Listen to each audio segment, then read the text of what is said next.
It was a blazing hot summer day, and Sheila and Tyrone were in full battle mode, darting around the backyard with their brightly colored Super Soaker water guns. "Take that, Sheila," Tyrone laughed as he pumped his water blaster and sent a cold stream straight at his cousin's hair. "Ah! Tyrone, you did not just soak my hair!" Sheila shrieked, squeezing her trigger and missing him by inches. "You gotta be quicker than that," Tyrone teased, running toward the porch as their grandfather, Pop Pop, called out. "All right, water warriors, lunchtime. Come on in before y'all melt." Pop Pop chuckled.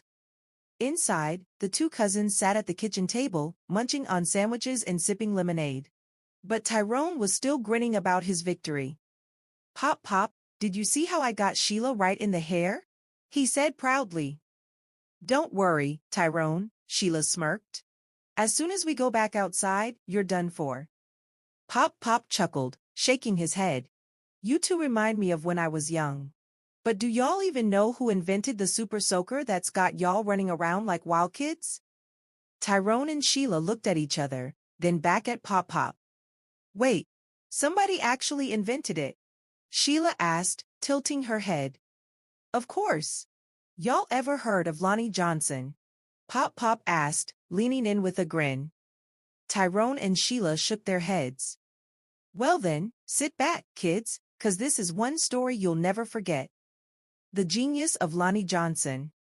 Lonnie Johnson was born on October 6, 1949, in Mobile, Alabama, Pop Pop began.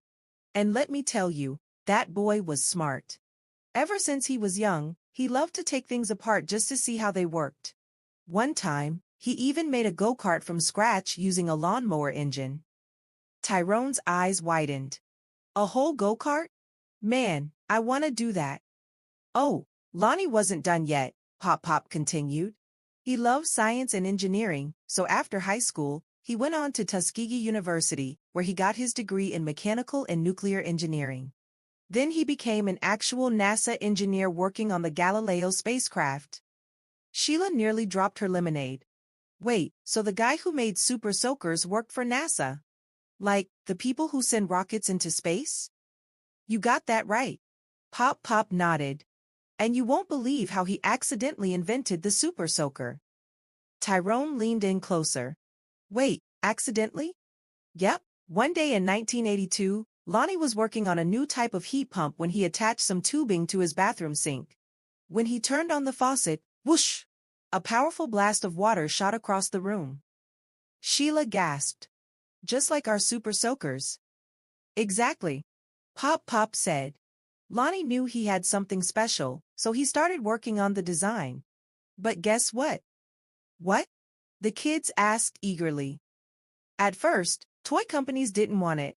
They thought it was too big and different. But Lonnie didn't give up. He kept pushing until he finally made a deal with a toy company in 1989. And by the time it hit stores in 1990, the Super Soaker became one of the best-selling toys ever." "Wow, Tyrone said, looking down at his water gun in awe. "So if it wasn't for Lonnie Johnson, we wouldn't even have these." "That's right," Pop Pop said proudly. "And Lonnie didn't stop there. He created more inventions, holds over 100 patents, and even worked on advanced energy technology to help the world." Sheila grinned. "That's amazing. Lonnie Johnson is a real-life genius." "Sure is," Pop Pop said. "And he never let anyone tell him he couldn't do something." Tyrone pumped his Super Soaker. "Well, now I'm extra proud to use this. And speaking of using it, it's payback time." Sheila's eyes widened as Tyrone bolted for the door. "Not so fast," she yelled, chasing after him with her own water gun. Pop Pop laughed, shaking his head. "Lonnie Johnson gave the world an invention kids still love today. Now, let me get out the way before these two soak my porch." And with that, the battle continued, all thanks to the brilliant mind of Lonnie Johnson.